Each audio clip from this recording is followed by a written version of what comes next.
Good morning, everybody. Thanks to our longtime friends at VELUX for inviting me and also for hosting this symposium, bringing us together. I'm going to continue that theme but talk a little bit about reconnecting with nature, but now talking about, thank you, the connection with our buildings and air quality and health. So as we start talking about these fundamental shifts that are changing our buildings, I want you to all take a nice, slow, deep breath with me. All right, congratulations. Depending on how the building is operating right now, could be that 1% of the air, or 2, 3, 4, 5% of the air you just breathed came out of the lungs of everyone else in this room. Yeah, it's kind of gross. Well, it's a nice looking group, maybe not so bad, unless someone's not feeling well. Because what's happening in every space we spend our time is we're always emitting these particles from our lungs. And they fill up a room much like cigarette smoke will.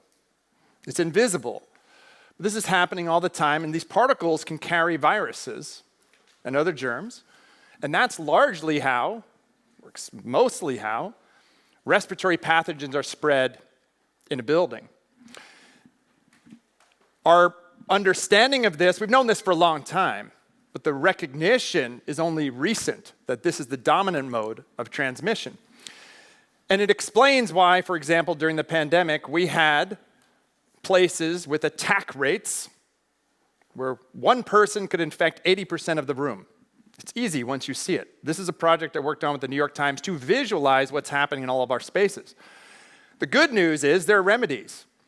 So in this case, we modeled what happens when you just open a window or a roof window. And it starts to dilute that concentration. You add in some filtration, and now the dynamics of the room change. It's unlikely or even not even possible that one person now at the front can infect in the back because you're diluting what's happening. I talk about this as a fundamental shift because my field has been trying to get this into the medical literature for decades.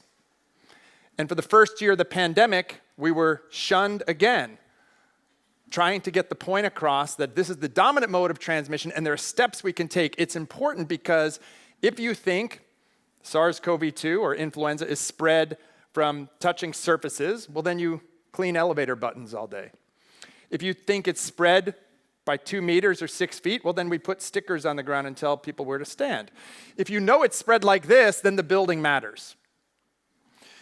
Finally, we broke through, many colleagues broke through almost on the same day, it was in the same week, with all the medical journals finally accepting that this is how these viruses are spread. This is now changing practice in hospitals, changing practice in terms of how we operate and design our buildings. The second fundamental shift is that this is leading to policy shifts, or certainly shifts in our standards of how we think about how buildings have to be operated. So 150 years ago, Florence Nightingale said, "Cleanliness and fresh air from open windows is the only defense a true nurse either asks or needs." Shortly thereafter, a physician scientist, John Shaw Billings, set the first ever health-based ventilation targets. Many places around the world, including in the US, where I'm from, this started to become the code. These health-based ventilation targets became code. That was the standard for how we operate our spaces. Then something happened. We, in the US and elsewhere, started to introduce minimally accepted ventilation targets, not health-based standards. The problem I always point out in this standard from ASHRAE is right in the name. It's a standard for acceptable air quality, a bare minimum.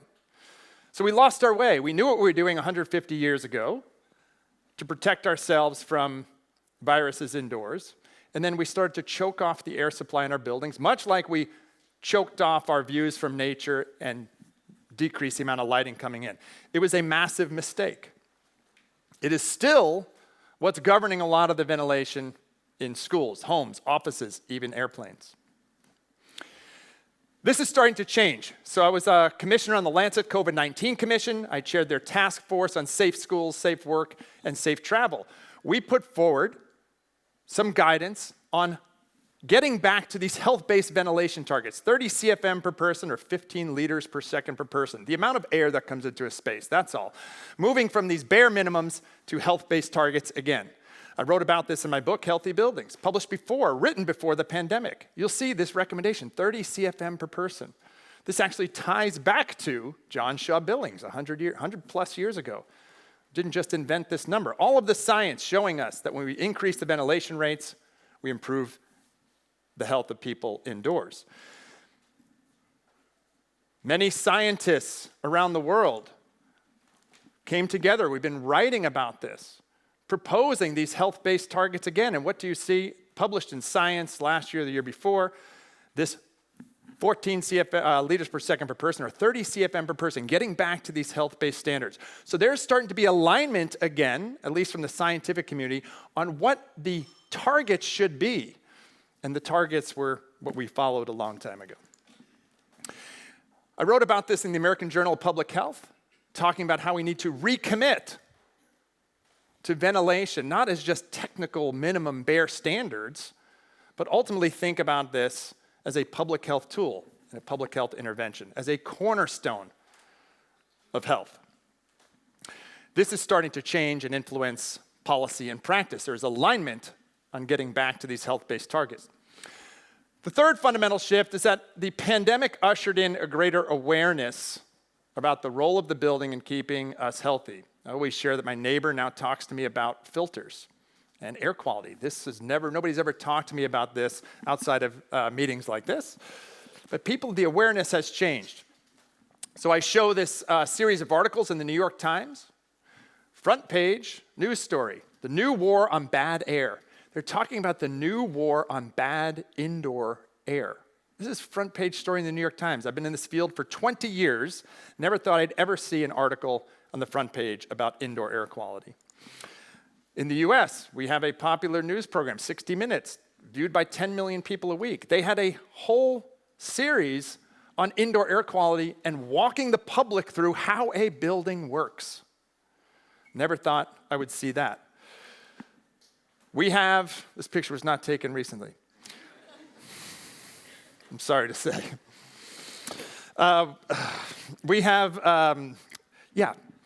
So we got this into the White House. The previous White House. I opened the first ever Indoor Air Quality Summit at the White House. There was a Clean Air in Buildings Challenge. The good news is, while the politics have changed, there's still a lot of action happening in the US at the state level and city level where all the building work really happens. Of course, this isn't just about the US, but we have VELUX and others setting benchmarking. Where are we on our progress towards healthy buildings? Raising awareness about this topic that we haven't had before. Next week, I'll be in New York City at the UN General Assembly. We have landed for the first time a session on indoor air quality. Things are changing rapidly. All of this tells you that momentum and awareness are rising. And it goes well beyond just thinking about infectious diseases. That has been a catalyst for the past couple of years, but it's expanding the conversation. And I'm going to expand the conversation too and talk about another aspect of health that indoor air quality influences, and that is brain health. So now I'm going to ask you to take another deep breath because we're going to do a cognitive test with all of you in the room live. Let's take a nice breath. On the next slide, we're going to play a game. I'm going to show you something, and you are going to say fast and loud, out loud, the color you see. Okay, the words are in English. You're going to say the color you see. You have to say it fast and loud, all right? Okay, ready? We'll play a game. Oh, wait, ready? Not that one. This one.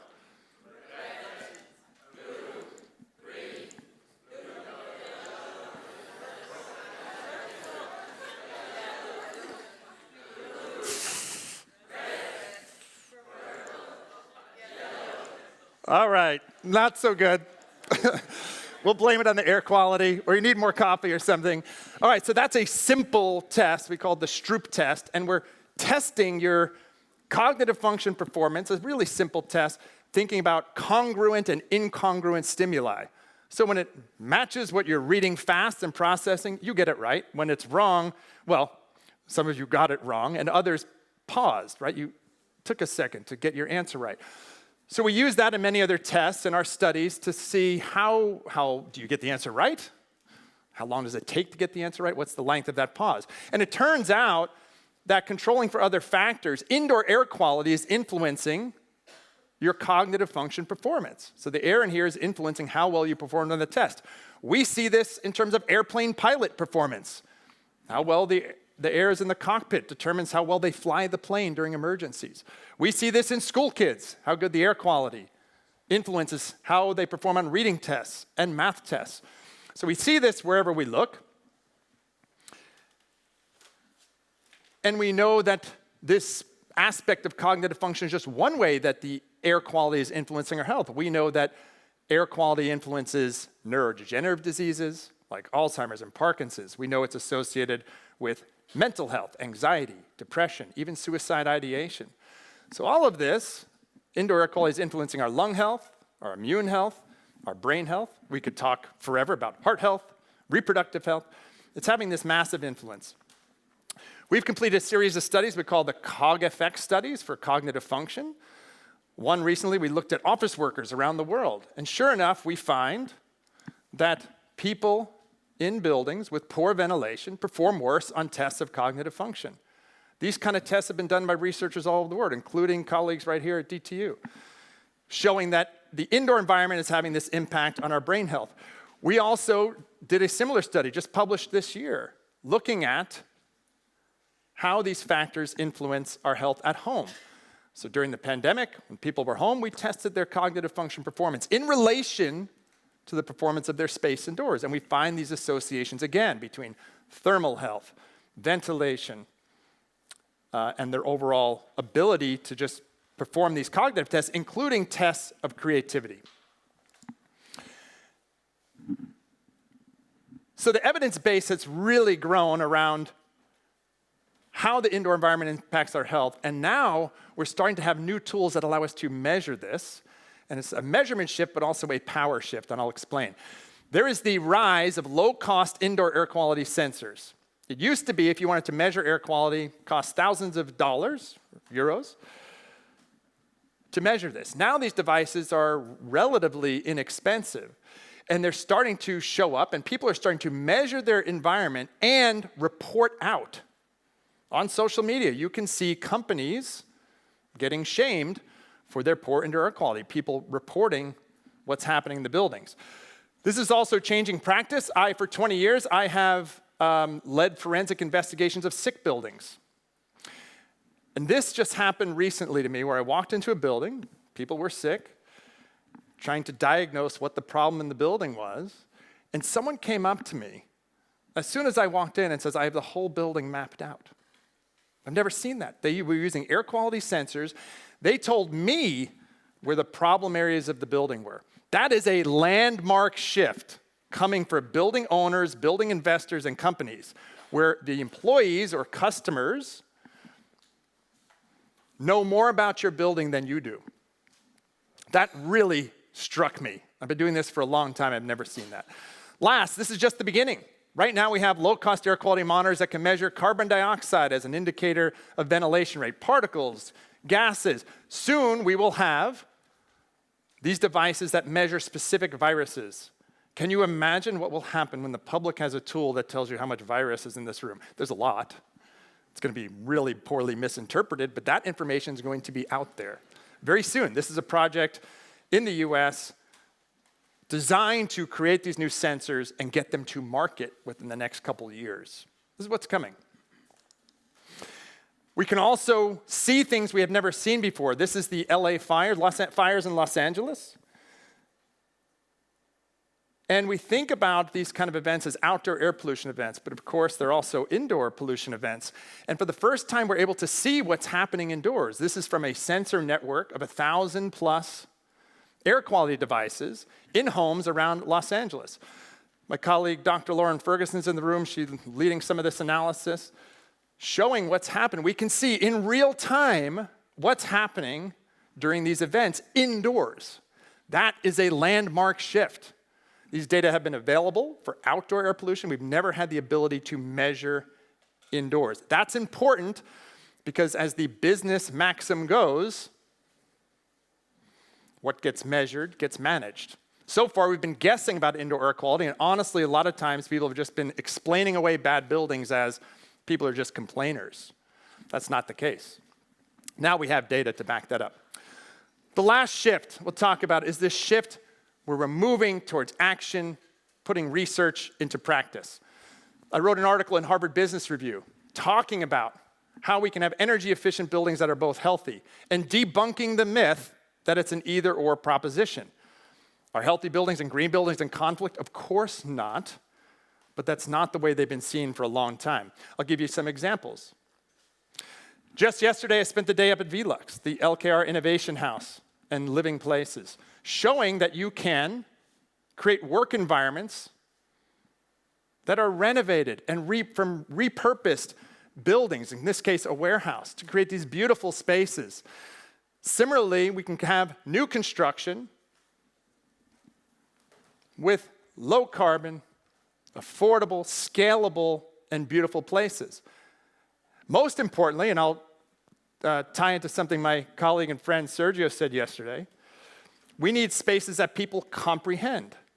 Buildings people comprehend. These are buildings people comprehend because no matter what the measurement says, when you walk in here, that's a place you want to work. I was there yesterday, I want to work there. That's a place I want to live. I walked in, I didn't need anything to measure. I measured, I sensed it. I knew it was a place I wanted to work. It was a space that I could comprehend instantly. This is not just benefiting, or these ideas don't just work in places like Europe. This is work we did in Uganda.